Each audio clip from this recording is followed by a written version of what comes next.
Romanos 10, verso número 17.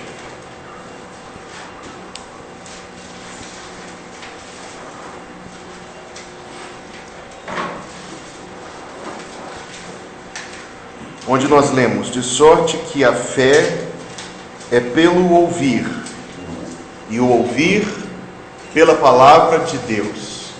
Direi novamente: a fé é pelo ouvir, e o ouvir pela palavra de Deus. Vamos orar ao Senhor. Nosso Deus e Pai Celestial, obrigado, Senhor, por este tempo que tens separado para que possamos ser capacitados para te servir e para receber edificação em nossa fé. Abençoa esta hora que vamos passar juntos e que tenhamos a direção do Senhor sobre tudo que aqui será falado. Eu peço a tua bênção e todos nós pedimos, já gratos, porque o Senhor faz muito mais do que pedimos ou pensamos. Nós oramos em nome de Jesus. Amém. Na língua portuguesa, no Brasil em particular, chama-se homilética, que é uma palavra que dá prejuízo para o assunto.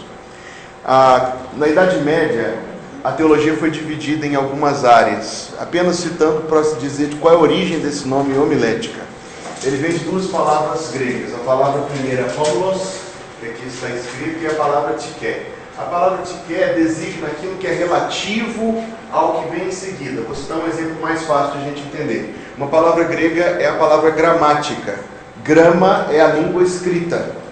Tika, relativo à língua escrita, de onde nós obtemos a nossa palavra gramática. Homilos, em grego, é o ajuntamento de pessoas. E a homilos tiké é aquilo que diz respeito ao ajuntamento de pessoas. Veja que é uma ideia muito embaçada. Nos países de língua inglesa chama simplesmente pregação, o que descontaria esse tempo de introdução que eu estou fazendo aqui. Mas como na nossa cultura preservou-se esse nome basicamente romano, homilética, puramente grego, sem tradução nenhuma, a gente precisa entender que a homilética é relacionada àquilo que é apresentado a um grupo de pessoas. Por isso, ela é homilos, grupo de pessoas. Tiké, referente ou relativo a. A homilética é aquilo que é apresentado a um grupo de pessoas. Por isso que a sua palavra, irmão, representa bem o sentimento da maioria das pessoas, que quer apenas ouvir a pregação e que ela seja abençoadora, e do pregador, que quer que a sua palavra seja abençoadora. Entretanto, a finalidade da homilética é nos ajudar a aprimorar não as ideias, mas a apresentação das ideias, para que elas sejam mais claras e as pessoas tenham melhor condição de nos acompanhar. Você metralhar ideias sobre pessoas, por mais abençoadoras que elas sejam, continua sendo uma metralhagem. E a pessoa vai se sentir alvejada e não abençoada. Então, a construção de passos em que nós conseguimos caminhar com o raciocínio de forma lógica, entretanto, é digno de consideração que isso não é retórica e nem oratória. Na visão cristã, a pregação sempre foi tida como diferente de um discurso e diferente de uma palestra, diferente de um debate ou de uma arguição, ou de uma argumentação lógica. Ela ganhou na teologia uma ciência própria, separada da retórica, que é como você constrói um discurso, separada da oratória, que é a aplicação da lógica, o passo a passo do raciocínio, homilética. Diferente de tudo isso, porque a pregação é diferente de toda forma de discurso. Falemos por um minuto sobre a história da pregação na igreja. Nós conhecemos, está registrado na Bíblia, o tempo da pregação dos apóstolos. Nós aqui da Bela Vista estamos estudando os Atos do culto da manhã, já estamos vendo como surgiu a pregação, pelo agir do Espírito Santo, instrumento escolhido por Deus para levar a fé ao coração das pessoas. Não está na Bíblia o que aconteceu nos séculos seguintes, mas foram períodos áureos da pregação, os primeiros séculos da história da igreja, onde surgiu um homem chamado Crisóstomo. O nome dele não era Crisóstomo, é que em grego Crisóstomo significa boca de ouro. Tão boas eram as suas pregações, que ele, que se chamava apenas João, passou a ser chamado de João Boca de Ouro, pela grande congregação que se reunia em Constantinopla para ouvi-lo. Era João. Depois virou João Boca de Ouro.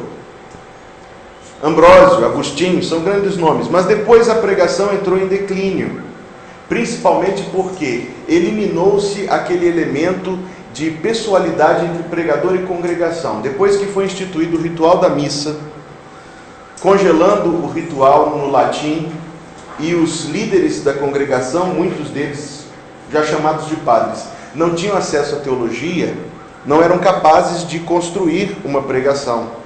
Então eles repetiam as homilias que tinham sido escritas por outros. Eles recebiam a homilia escrita e liam aquilo para o povo. Não se estranhe de homilia ter a mesma raiz de homilética. O grande ressurgimento da pregação foi a Reforma Protestante. E todo mundo gosta muito de Lutero, porque Lutero é o personagem mais carismático, mas o protestantismo sobreviveu por causa de Calvino. E Calvino, sim, era o grande pregador da Reforma, o grande teólogo, o grande escritor. Lutero era o cachorro briguento. Calvino era a mente pensante. Claro que sem Lutero não haveria Calvino. Lutero abriu o caminho, Calvino construiu a base da pregação na qual nós trabalhamos até hoje. Veja que é interessante que os comentários de Calvino sobreviveram, e se há um comentário que é edificante para você ler, de qualquer livro da Bíblia, são os comentários de João Calvino. Calvino foi pastor na cidade de Basileia, depois Genebra, depois voltou a Basileia. Genebra, depois foi expulso de Genebra para Basileia, depois voltou para Genebra. Quando ele foi expulso de Genebra, ele estava pregando aos domingos num livro da Bíblia, eu não me lembro qual, se era o profeta Ezequiel ou Isaías, verso por verso, trecho por trecho. Suponhamos que ele tenha terminado lá em Isaías, capítulo 33, verso 5. Foi expulso da cidade, ficou muitos anos fora. Quando voltou, o primeiro domingo dele de volta à cidade, as pessoas olhando para Calvino no púlpito, ele abre a Bíblia e diz: eu vou continuar de onde parei. Isaías, capítulo 35, o verso seguinte. Foi Calvino, eu digo de novo, e esse mérito ninguém lhe pode tirar, que instituiu essa base de pregação que chegou ao seu máximo na história do protestantismo. A Igreja Católica não tem grandes pregadores para mostrar, mas nós temos muitos. Nós temos um homem chamado Whitefield, nós temos um homem chamado Charles Spurgeon, sem dúvida merece o título que tem de príncipe dos pregadores. E até os dias de hoje nós temos grandes pregadores, Billy Graham na área do evangelismo e tantos outros. Porque se concebeu no meio protestante, no meio batista, uma visão diferente da pregação, em que era necessário que essa palavra que nós lemos no começo se cumprisse. A fé vem pelo ouvir. Então o pregador se ocupava de ensinar às pessoas as coisas da palavra de Deus, e elas recebiam, aprendiam, eram obviamente transformadas pelo que estavam ali encontrando. Esse rio caudaloso nos inclui e chega até nós, e agora nós estamos embarcando nessa grande história da pregação. Devo parar por aqui, porque esse assunto é muito bom e a gente não quer mergulhar nele, privilégio do tempo. Vamos falar um pouco então sobre a doutrina da pregação. Nós já lemos Romanos capítulo 10, verso 17. Vamos ler novamente? A fé é pelo ouvir. E ouvir a palavra de Deus. A fé é pelo ouvir. E ouvir a palavra de Deus. Meus queridos, vocês sabem distinguir, quando entram numa igreja, se o que estão ouvindo é uma pregação ou não? Como distinguir? Se é uma pregação. Se o que você está ouvindo dentro de uma igreja é uma pregação ou não? Como distinguir? Se o que está falando é bíblico ou não? Esse é um bom critério. O que mais? Mas eu não sei se é pregar, para saber se é pregação ou não. Eu tenho critério para decidir se é ungido ou se é palha. Sim, mas vamos tentar ser mais objetivos aqui. Posso pregar palha, posso pregar a palavra de Deus. Sim, mas vamos tentar ser mais objetivos. Primeiro, esse primeiro critério, porque a unção é subjetiva.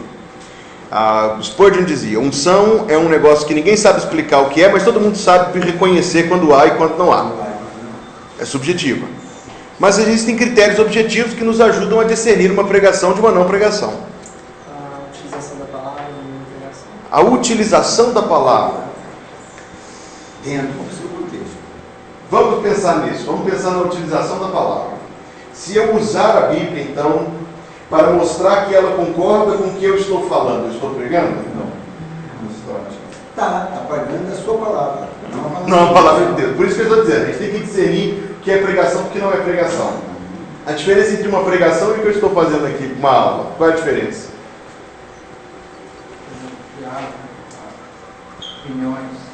Diálogo, opiniões, mas se a gente só dialogar, a gente não chega em lugar nenhum. A aula tem que ter uma certa diretiva. A pregação é discursiva. A aula também pode ser. Mas a aula é interação. A interação. Então na pregação não deve haver interação. Não deve haver interação. Nunca. Pode haver. Pode haver. Então o critério não é a interação. Qual a diferença entre a pregação e uma palestra? Vai lá, pastor. Vai lá, pastor. Vai lá. A diferença entre a pregação e uma palestra sobre um tema bíblico. Começou a se aproximar um pouquinho mais. Começou a se aproximar, mas não são a mesma coisa. Porque eu posso reunir os irmãos para nós fazermos um curso sobre um livro da Bíblia. Ou como nós fazemos na quarta-feira aqui na nossa igreja. Não é pregação, é estudo bíblico. São duas coisas diferentes uma da outra. Ainda que tenha aquele momento de pregação em que a gente encontra, e aí aqui está. A pregação é um raciocínio dirigido pela Bíblia, em que o pregador encontra e apresenta aos seus ouvintes uma verdade bíblica. Pode ser mais que uma? Pode, mas normalmente é uma, e a gente vai chegar a falar disso. E ele aplica, ele encontra uma verdade bíblica, explica aquela verdade bíblica e aplica aquela verdade bíblica aos seus ouvintes. Essa é a ideia básica de uma pregação. Quando a pregação metralha muitas verdades bíblicas de uma vez, é difícil você até saber de onde está vindo, para onde você vai, para onde você olha. Por isso que eu falei da organização do raciocínio. Você pega uma verdade bíblica, é um raciocínio dirigido pela Bíblia, explica aquela verdade e aplica aquela verdade à vida das pessoas. Conseguiram guardar esses 3 passos? Façam notas disso, porque isso é importante. Fala de novo, pastor. Vou falar. Você encontra uma verdade bíblica, explica aquela verdade bíblica e aplica aquela verdade bíblica. Apresenta. Você falou encontrar. Sim, encontra, apresenta. Você expõe uma verdade bíblica. Apresenta, explica e aplica. Exatamente. Se apresenta, explica e aplica. Pronto, terminou o curso. É só isso. Como fazer isso? Como que conta? Você encontra uma verdade bíblica, explica uma verdade bíblica e aplica uma verdade bíblica. Grosso. Pastor, estou sendo talvez eu esteja me pegando muito a palavra, né? Quando aconteceu a Reforma Protestante, por isso eu falei tanto de Calvino, é porque Calvino tentou exatamente remediar a pregação fantasiosa que existia na Idade Média. Quando você lê um texto bíblico, não quero entrar na hermenêutica agora não, mas apenas para a gente discernir isso. Quando você encontra um texto bíblico, ele tem uma verdade central e principal. Concordam comigo? Num trecho, existe uma verdade central e principal. Pode haver outras? Pode. O apóstolo Paulo escrevia textos em que ele ligava 20 ideias numa central, e você não pode só falar da central. Mas a questão era que a pregação medieval tentava achar que cada texto tinha no mínimo 4 sentidos, e às vezes até 10. 4. Histórico, textual, gramatical, moral. Básico.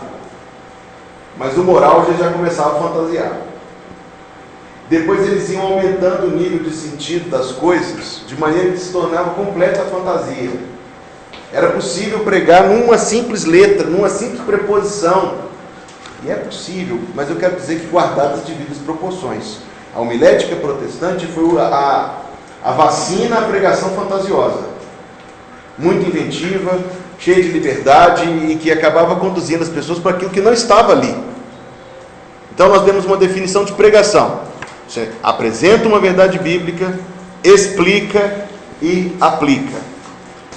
A pregação foi escolhida por Deus para ser um instrumento como os não crentes chegarão à fé e como os crentes serão santificados e edificados na sua fé.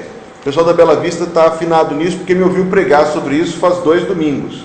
Mas é preciso consultar o texto novamente, Atos capítulo 2. Queiram tê-lo aí comigo.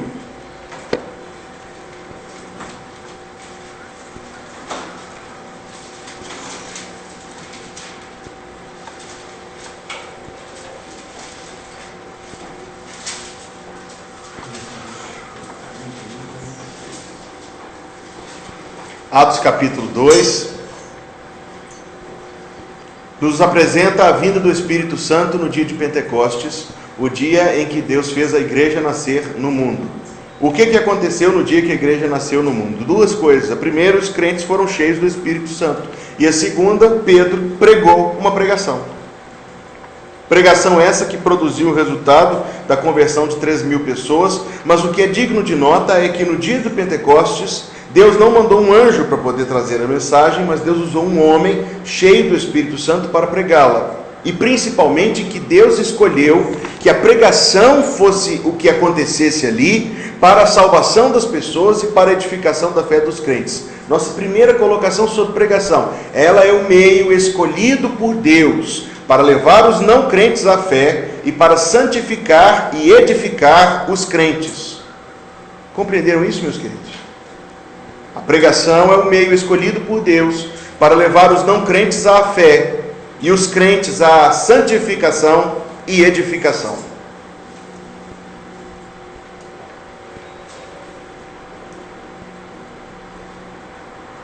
Não somente isto, mas o próprio texto de Atos 2, que nós vamos rapidamente consultar aqui, nos apresenta algumas referências sobre como a pregação deve ser.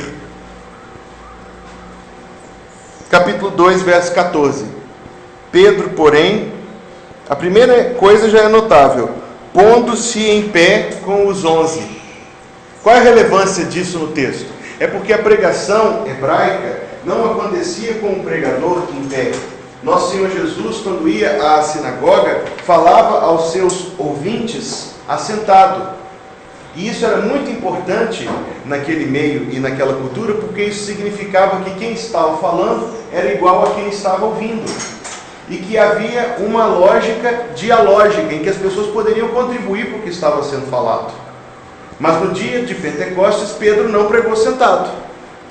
Pedro pregou. E o que isso quer dizer?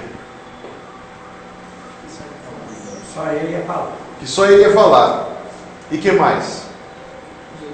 Que os outros iam ouvir. E em terceiro lugar, que o que ele estava falando vinha de cima. E certamente tinha muito mais ouvintes do que na sinagoga. Mas não era uma questão acústica. Nós não podemos dizer que era uma questão acústica. Havia uma simbologia muito grande nisso. Quando você for a Genebra e for visitar o púlpito de Calvino, você vai ver que ele fica a uma escada de 2 metros de altura.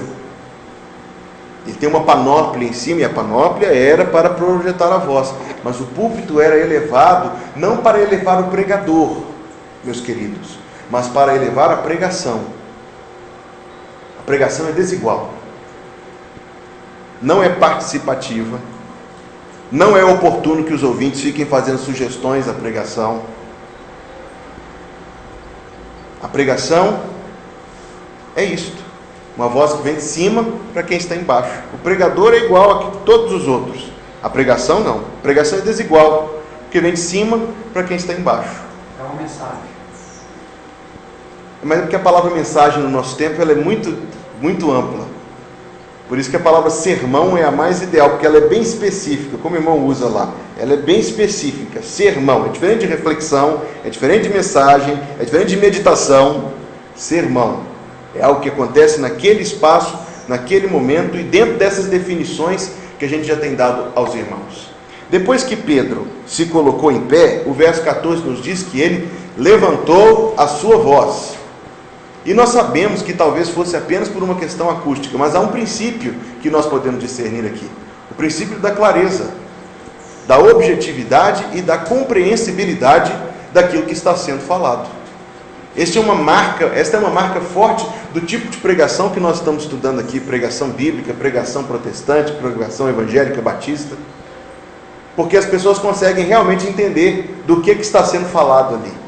E quanto mais a gente usa essas ferramentas, mais claro fica do que a gente está falando. As pessoas conseguem pegar a ideia e conseguem caminhar com as nossas ideias enquanto a gente as desenvolve.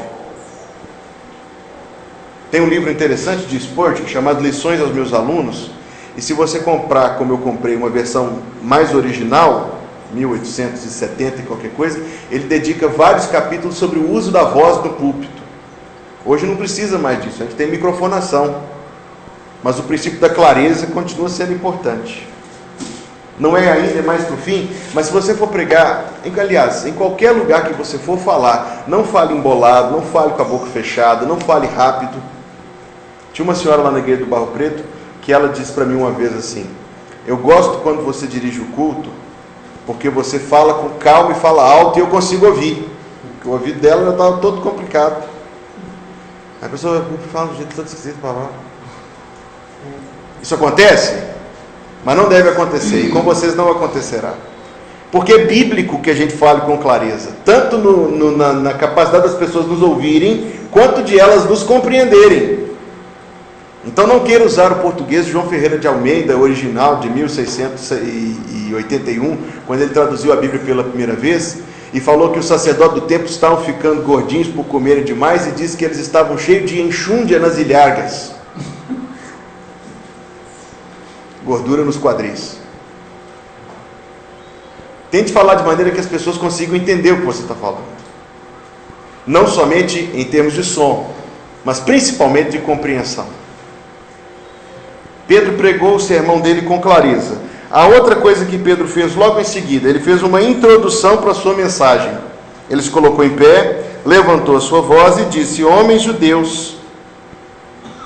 Aí ele faz do verso 14, 15 até o 16, a introdução. Ele diz de tudo o que estava acontecendo, ele chamou a atenção das pessoas para si. Quando a gente for falar sobre a estrutura da pregação, nós vamos falar sobre a introdução.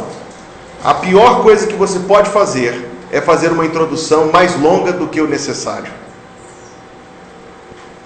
Porque quando você chegar ao assunto, as pessoas já estão cansadas de te ouvir. Pedro fez uma introdução que durou poucos segundos, talvez no máximo 1 minuto e meio. Ele disse: o que vocês estão vendo aqui é o que escreveu o profeta Joel. Foi essa a introdução dele. Próximo passo da pregação de Pedro, ele recorreu à Bíblia. Ele leu um texto de Joel capítulo 2, nos versos 17, 18, 19 e 20 e 21.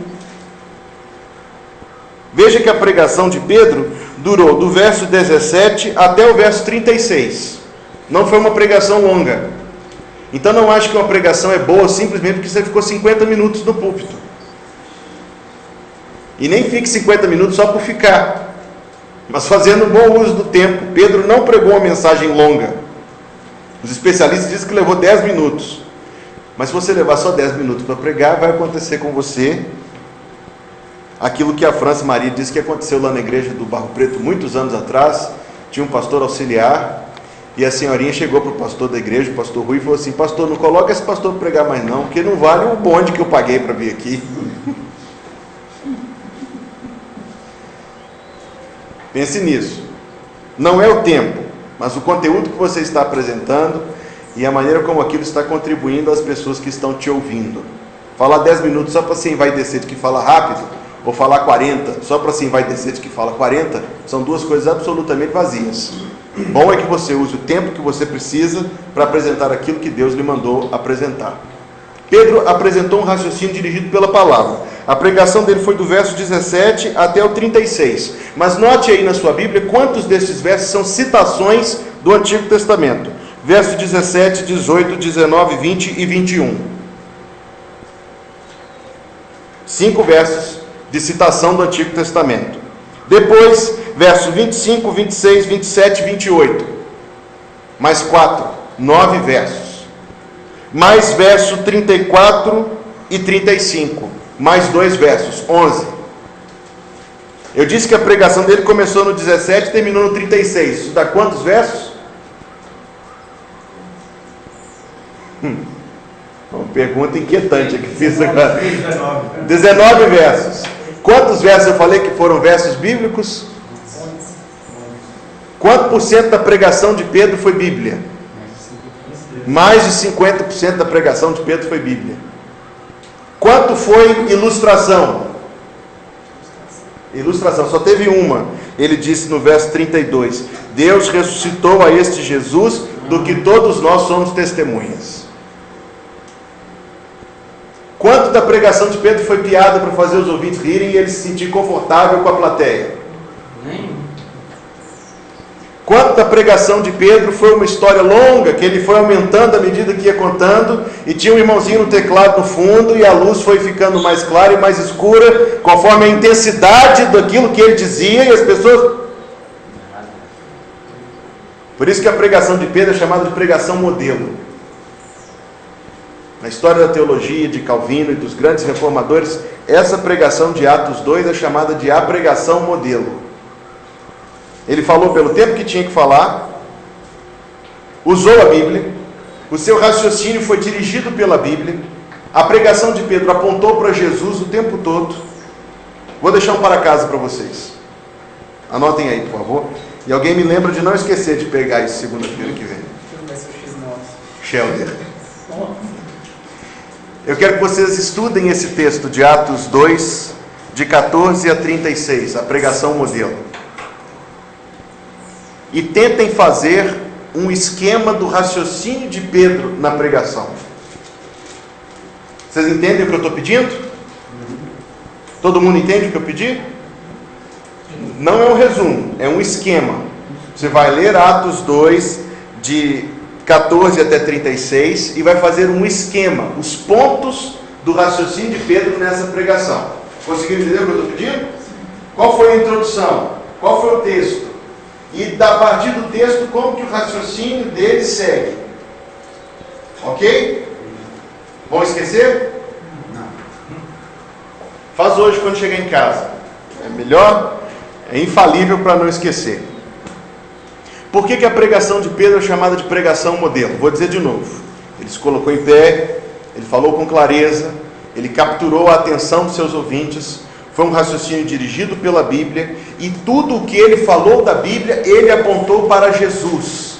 Ele pegou o texto de Joel e disse que tinha a ver com Jesus. Ele pegou o Salmo número 16 e aplicou a Jesus. Ele pegou o Salmo 68 e aplicou a Jesus.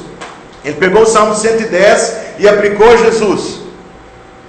Pregação cristã, genuína, é cristocêntrica. O que é cristocêntrico? Centrado na pessoa do Senhor Jesus. Você vai subir ao púlpito e vai dar uma excelente lição de moral. Vai falar que é feio roubar e é feio mentir. A sua pregação ofende uma pessoa não convertida? Se você falar somente isso, ofende? Mas a sua pregação ofende, mas é capaz de salvar uma pessoa não convertida? Se você falar apenas que é feio roubar e que é feio mentir? Falar só isso? Não, a pregação é só isso. Não. Não vejo ligação com a salvação. O que discerne pregação cristã de discurso, palestra, aula, que seja?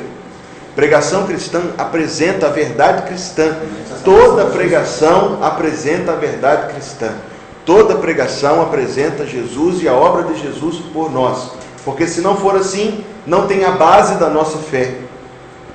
Eu fui ouvir outro dia a pregação de um pastor lá dos Estados Unidos. Ele pegou a história de Caim e Abel. Agora, vocês sabem, mesmo que intuitivamente, que a história de Caim e Abel é uma das histórias mais profundas do Antigo Testamento.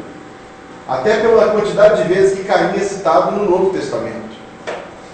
Não posso entrar nesse assunto aqui, embora seja tentador fazer. Ele pregou a história de Caim e Abel, que basicamente se resume em Caim queria ser salvo por obras, e Abel queria ser salvo pelo sangue da aliança. Esse pregador transformou a história de Caim e Abel num discurso sobre a competitividade entre irmãos. Uma igreja grande, cheia. E ele terminou a mensagem pedindo aos seus ouvintes que, se algum deles tinha problema com seus irmãos, que procurasse reatar o relacionamento. Pode vir. Eu contei, enquanto eu ouvi esse sermão, quantas vezes ele falou o nome de Jesus. Ele disse o nome do Senhor Jesus uma vez na sua pregação, quando depois de dar essa belíssima lição sobre relacionamentos restaurados, ele disse assim: eu oro em nome de Jesus, amém.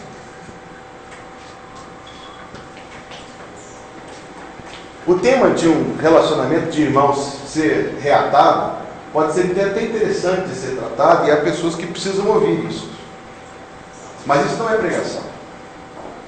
Isso pode ser tratado num outro ambiente, e principalmente no ambiente do pastor pastorear a sua ovelha.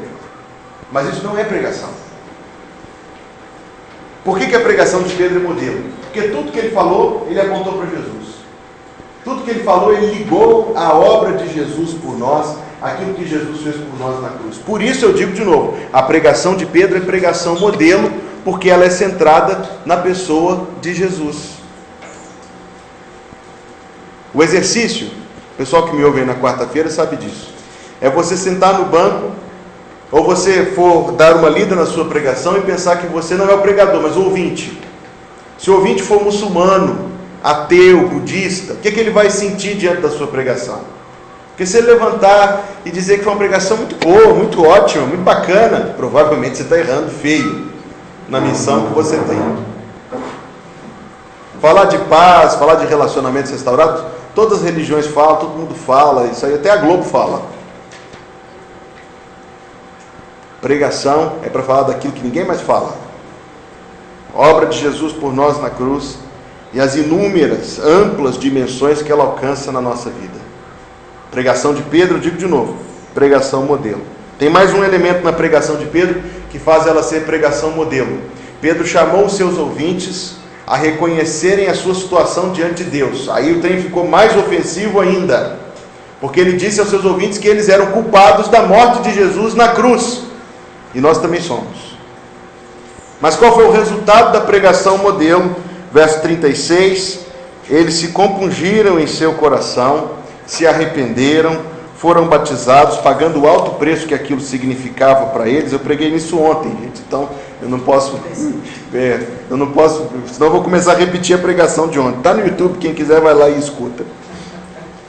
Foram batizados, tiveram as suas vidas transformadas. E aqui está o que nenhuma palestra consegue fazer. Se você for ouvir o Luiz Inácio Lula da Silva, você vai sentir uns arrepios e umas emoções impressionantes. Quem aqui já ouviu o Lula? Quem já ouviu o Lula? É emocionante ou não é? Fala a verdade. Nunca ouvi. Gente, não, vou falar a verdade. Pode não gostar, pode o que for. O cara tem a capacidade de ganhar todo mundo. Lula tem uma capacidade impressionante de comover as pessoas que estão ouvindo. Quem lembra da novela O Bem Amado? Outros não vão admitir que assistiram, não, mas não tem problema não. Eu assisti, não assisto mais nada, não, mas eu assisti. Qual era o perfil do Odorico Paraguaçu? É uma piada em cima do tipo de político que tinha no Brasil naquele tempo. Mas era um cara que conseguia fingir uma emoção e as pessoas acreditavam. Não é verdade? Quando alguém falava com ele das coisas que ele estava fazendo, ele demonstrava um horror. A novela, obviamente, era cômica, mas a gente sabe que esse comportamento é um comportamento humano. Ele demonstrava um horror impressionante, que as pessoas se comoviam. Uma paixão esfuziante, tudo artificial. Se tornava vítima na acusação. Exatamente, na acusação que fez a ele conseguia sair como vítima. Existem pessoas que têm essa habilidade da palavra e conseguem produzir emoção na gente. Você vai ouvir o Leandro Carnal, que é um filósofo que fala aí na Folha de São Paulo e tal, e você vai ficar impressionado com aquele cara. Você fala assim, gente, que... Mas ele é somente carnal, ele não é espiritual. Porque a palavra que ele fala é muito boa, emocionante, faz a gente pensar, mas não produz isso aqui que a pregação de Pedro produziu. Isto é o objetivo da pregação. Então você vai pregar agora para arrancar a conversão das pessoas. Antes de subir ao púlpito, lembre que quem faz isso é Deus. A sua missão é pregar a palavra de Deus, dentro da orientação que de Deus recebeu, com a máxima fidelidade possível. Esta obra é Deus quem faz, mas Deus faz por meio da pregação. Pergunta difícil. Deus pode usar outros mecanismos além da pregação para a salvação de alguém? Tem certeza? Tem certeza. Fora do público. Bom, também depende do uso da palavra pregação. Que para mim tem outras maneiras de pregar. Sim, não estou restringindo ao púlpito, mas estou dizendo com clareza aos irmãos que não. A única forma que alguém vai chegar à fé é se for transmitido a ela o Evangelho com clareza e Deus opere por essa transmissão o milagre nela do arrependimento, da fé e do novo nascimento. Qual é o meio que Deus escolheu? A palavra. Ok. Para a conversão dos não crentes, a santificação e a edificação dos crentes. Essa é a doutrina da pregação. Ok, minha gente? Pregação é dispensável? Não. Substituível? Não. Um vídeo pode ocupar o lugar da pregação?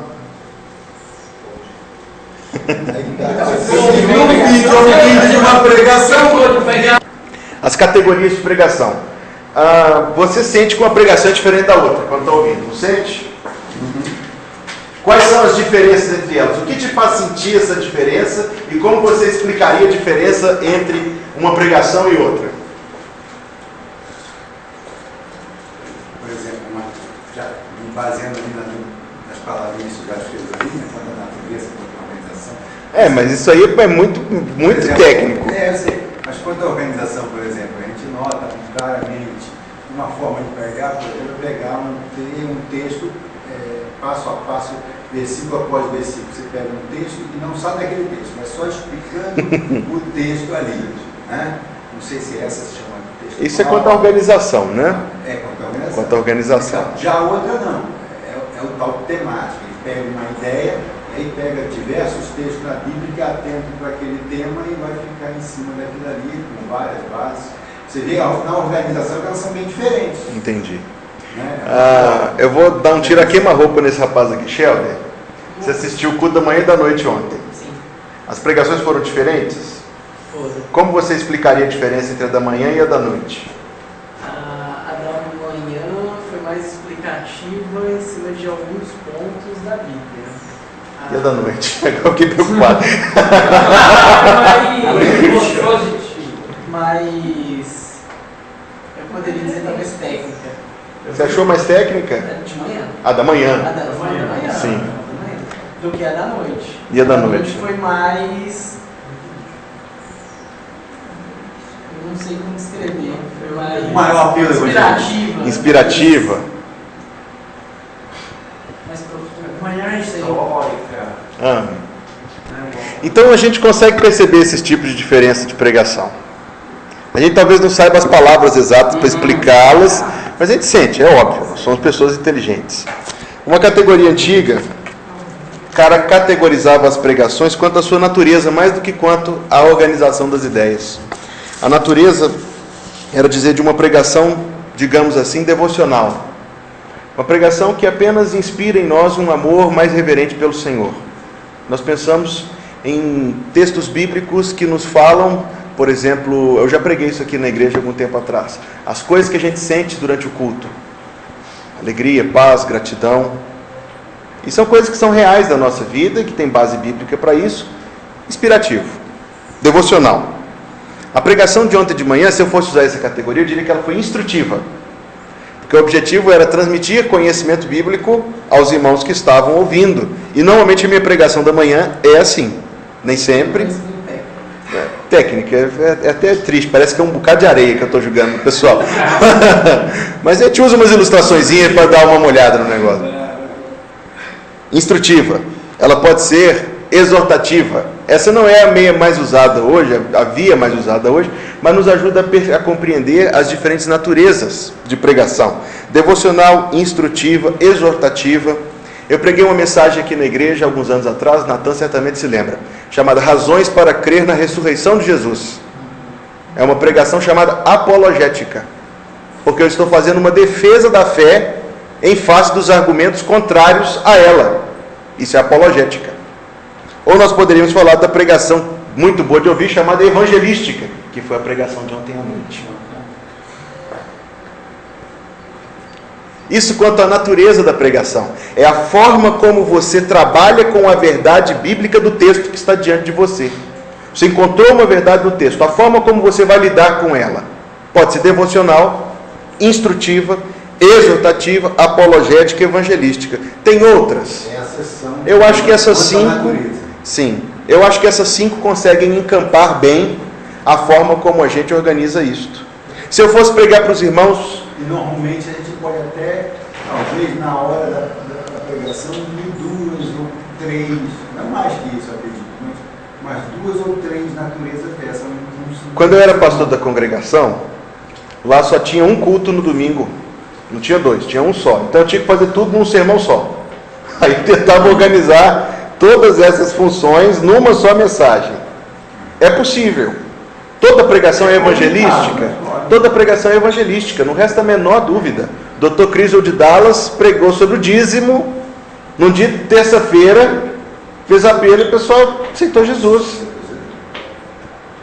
Toda pregação é evangelística, toda pregação é instrutiva, toda pregação é devocional. Então a gente não está dizendo que uma pregação seja somente uma coisa, mas que num trato da mensagem você pode encampar isto com mais ênfase. Se eu fosse pregar para os irmãos um sermão chamado Lições da Vida de Isaac, que tipo de pregação é esta? Seria instrutiva. Mas pode ser devocional. Mas pode ser devocional. Acho que mais devocional. Pode ser evangelística. Pode ser devocional. Se no final da pregação chamar alguém à fé em Cristo, assim como Isaac tinha fé em Deus. Entendam então que essa questão da natureza, ela lida apenas com a forma como a gente que está pregando trata da verdade que está diante de nós. Cristocêntrico. Sim, mas mesmo cristocêntrica você pode tratar de diferentes maneiras. Se eu quiser pregar um sermão sobre a divindade de Cristo, eu consigo encampar todos esses 5 pontos dentro da divindade de Cristo. Dentro da divindade de Cristo eu posso pregar de maneira a inspirar o coração dos irmãos a louvar o Senhor Jesus. É devocional. Posso fazer um tratado doutrinário sobre a divindade de Cristo. Posso usar diferentes textos que provam a divindade de Cristo, apologética. Em defesa da fé. Você argumenta a fé, a razoabilidade daquilo que a gente crê. Quanto à organização da pregação, ela tem sido tradicionalmente colocada em 3 pontos. E aí vocês vão guardar essas 3 palavras, porque todo mundo que faz homilética tem que saber essas 3 palavras. 1. Tópica ou temática. É triste que a homilética tenha sido reduzida a isso. Tópica ou temática é a mesma coisa? É a mesma coisa. Sim, tópico é tema. Tópico é sinônimo de tema. Qual que é o tema? Vamos lá. Pregação tópica ou temática. O que é a pregação tópica ou temática? É a pregação em que o pregador recorrerá a diferentes textos bíblicos para poder linkar as suas ideias umas às outras. Sua pregação de manhã. Não. Não foi top? Não, nem de perto. Eu fiquei num texto só. A pregação tópica, a gente usa vários textos. Pastor, vai ter apostila? Provavelmente não. Provavelmente é quadro. Diferentes textos bíblicos. Deixa eu apresentar para os irmãos aqui uma pregação tópica. Não, diferentes textos bíblicos. Para argumentar a ideia central. No dia 16 de setembro do ano passado eu preguei esta mensagem aqui. E é assim que eu organizo, viu gente? Eu pego tudo que sobra da secretaria da igreja e faço os papeizinhos. Eu preguei sobre o seguinte texto. O texto inicial foi Caifás dizendo que era conveniente que um morresse por todo o povo. Caifás disse isso, João 18,14. Aí eu fui a Jesus que disse, convém-vos que eu vá. Estão percebendo que a palavra convém está em comum aí? Foi meu segundo ponto. Meu primeiro ponto, Caifás achava que era conveniente Jesus ir. O segundo ponto, Jesus achava que era conveniente ele ir. Não pela mesma razão. Número 3, eu falava que convinha, Jesus falou, convém-vos que eu vá para receber o Espírito Santo. Pregação temática típica. Depois, em Mateus capítulo 5, Jesus fala assim, te é melhor entrar no céu sem olho do que no inferno de corpo inteiro. É a palavra convém. Em grego é a mesma palavra. Então eu preguei que nos convém uma vida ao lado de Cristo. Depois eu disse que nos convém viver para a glória de Deus. Todas as coisas me são lícitas, mas nem todas me convém. E depois eu falei que é preciso as pessoas responderem a palavra de Deus imediatamente. Hebreus capítulo 2, convém-nos atentar para a verdade que nos está sendo exposta. O que é isso? Então não é de tópicos. 1, 2, 3. Ah, não. É tópico no sentido de um tema que une diferentes textos bíblicos. Beleza. Para mim, tópico é isso, são vários. Ah, não. E tema é um só tema. Não, eu falei tópico no sentido de pregação temática, chamar de pregação temática. Você escolhe textos para argumentar a sua ideia central. Qual que é o problema dessa pregação? Tem um problema, tem sido muito criticado em tempos recentes. É porque você chega com a ideia na Bíblia, e não a Bíblia é a fonte da sua ideia. É pregação ruim? Não. Necessariamente não. Mas tem dá margem a você desvirtuar da Bíblia. Na maioria das vezes que você ouviu uma pregação com bobagem, é temática. Tá certo? Dá margem. A maioria das vezes que você ouviu uma pregação com bobagem... Se você aprende algum texto, dificilmente você vai falar sobre isso. Deixa eu pausar aqui. Pois não, Wander. Segundo tipo de pregação, Deuteronômio capítulo 22, verso 8. Abra aí, porque esta pregação foi pregada por Charles Spurgeon em 1850 e qualquer coisa, 22:8. E essa pregação é a pregação que eu uso como exemplo, até no culto de quarta-feira, e outras vezes nós vamos ver essa pregação dele. Porque somente Spurgeon podia pregar um sermão desse. Deuteronômio 22, verso 8. Claro, mas eu não sei se Jesus seria tão ousado com o texto bíblico quanto Spurgeon era. Porque Jesus tinha uma grande reverência pela Bíblia. Spurgeon tinha dia que ele acordava meio animado. Verso 8. Quando edificares uma casa nova, farás um parapeito no eirado, para que não ponhas culpa de sangue na tua casa, se alguém de algum modo cair dela. Eu li esses dois, eu lembrei da galeria nossa. Pois é. Se alguém ler esse texto, vai apenas tirar aí uma lição de construção civil. Concorda comigo? O sermão de Spurgeon, somente nesses 3 textos, tinha 3 pontos. Primeiro ponto: Deus cumpre a sua própria lei. A lei é baseada na pessoa de Deus. Então a casa que Deus construiu, a igreja, é uma da qual ninguém cai. Então o primeiro ponto dele foi sobre a doutrina da perseverança dos santos, e que a salvação não é algo que se pode perder. Número 2, segundo ponto da pregação de Spurgeon: nós temos que viver debaixo da lei de Deus. Então pais e mães educarão seus filhos no caminho do Senhor, para que não venham a ser não salvos dentro de uma casa de salvos, construindo parapeitos bem altos de doutrina, para que seus filhos não caiam numa vida de pecado. Número 3, pastores têm de cumprir a lei de Deus e edificar muros bem altos de doutrina, de pregação fiel e de disciplina na sua igreja, para que ninguém dentro da igreja venha a ser um perdido. Pegaram os 3 pontos? Viram como eles se ligam ao texto? Viram como eles se ligam ao texto? A pregação de Spurgeon foi legítima ou não naquele dia? Eu diria que ela foi um pouco... Qual foi o termo que você usou? Ousada? Não, fantasiosa.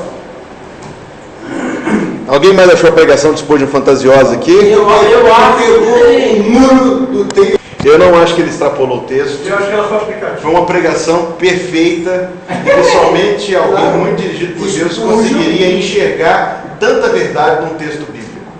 Porque o que ele conseguiu enxergar, e é uma coisa que a gente vai ver na hermenêutica depois, quem ficar para ela, é que todo texto bíblico tem um princípio que se aplica em termos mais amplos do que ele próprio. Ele pegou o princípio e aplicou de forma extremamente razoável a 3 esferas: Deus com os salvos, os pais com os filhos e o pastor com a igreja. Mas isso não é para qualquer um, não. Falei. Quem prega sermão assim? Jesus, Paulo e Spurgeon. Calvino não pregava. Calvino não pregava. Esse cuidado dele estava precedido também nos versículos anteriores. Também, porque é todo o texto que fala sobre conduta. Esse tipo de pregação é chamada pregação textual. É isso que eu quero que vocês observem.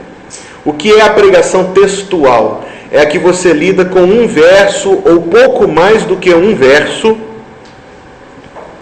trazendo a ideia central daquele verso. Por isso normalmente é só um verso, e aplicando aquilo em dimensões muito mais amplas. Como é que era aquele sermão dele?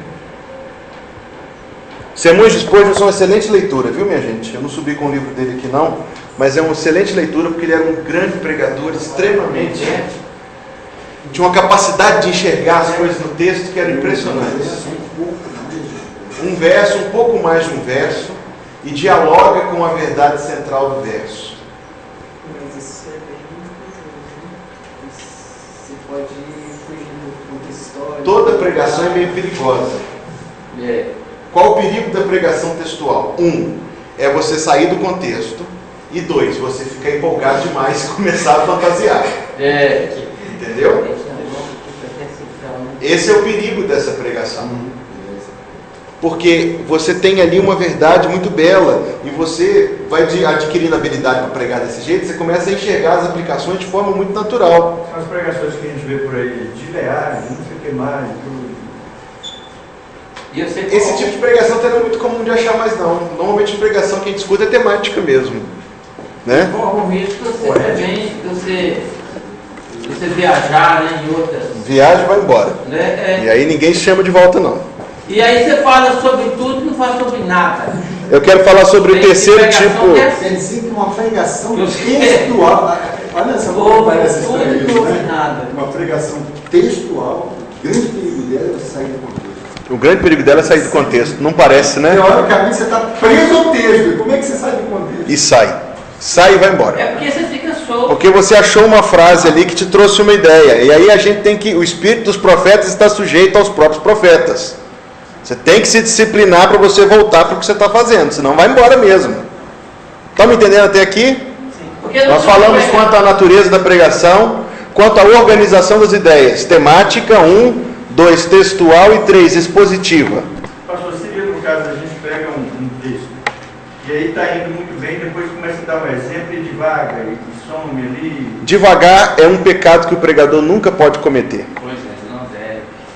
Porque depois que ele divaga, ele não volta. Ele normalmente perde a atenção dos ouvintes e O povo começa a ir embora. Levanta e vai embora. em casos extremos ele se torna uma coisa caricata, porque ele começa bem e depois... Aí você exato. E o povo cansa e vai embora. E normalmente, vou falar aqui somente entre nós, está gravando, mas eu não vou falar de ninguém específico. O cara ainda se acha ainda, porque ele acha que ele está na unção. Ele não tem noção. Número 3, pregação expositiva. Não, 4.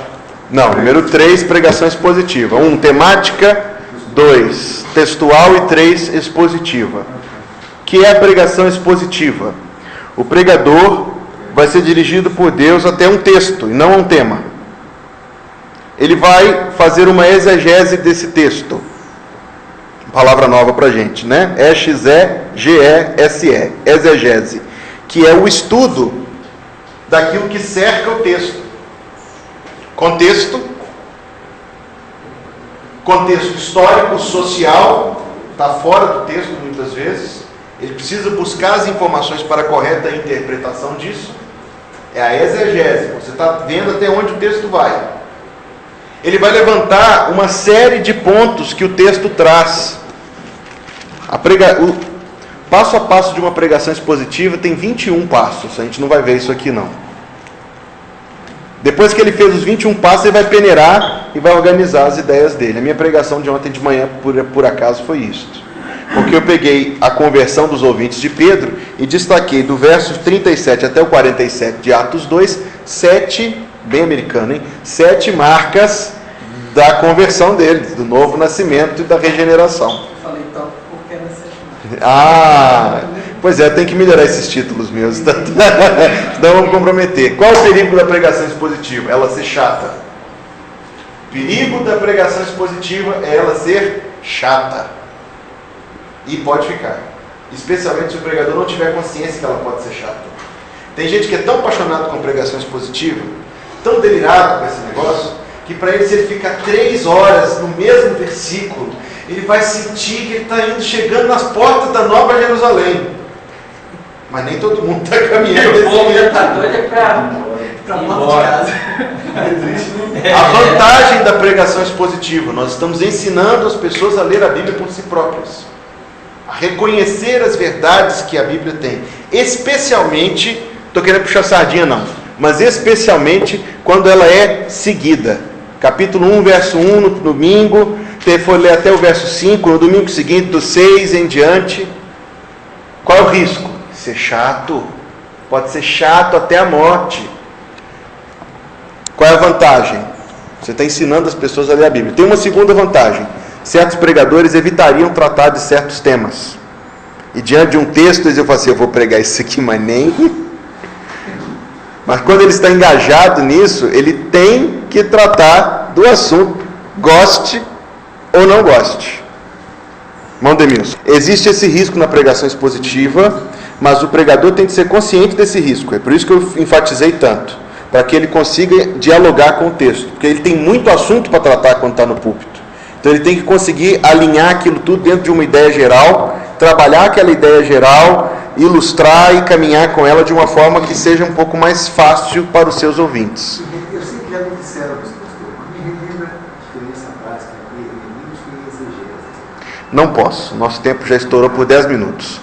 Quarta-feira que vem nós vamos começar, era para a gente ter tratado disso hoje, mas nós vamos tratar na quarta-feira que vem, segunda-feira que vem, que é alguns apontamentos sobre o comportamento das pessoas no púlpito. E eu vou contar para os irmãos por que eu sempre prego de terno, mas segunda-feira que vem, agora não.